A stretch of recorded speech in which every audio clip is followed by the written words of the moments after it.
Hi, this is Matt on behalf of Expert Village, and today we're going to learn how to make my slow-cooked chicken with garlic ranch potatoes.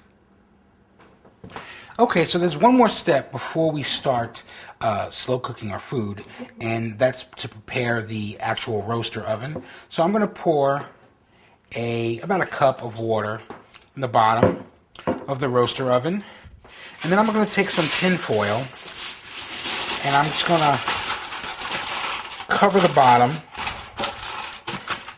like so. Now this oven used to have a rack that you would place the food on, and I didn't like the rack too much because you know what, the juices and all the fat and the grease got in the bottom, and it's really tough to clean, and then also it started to rust. So I like this method better, and then I'm just going to poke little holes just so when it's cooking the steam can come through.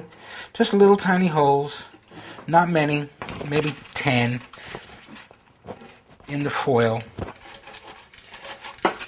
like so. Okay, wonderful, and now we're ready to put our food in.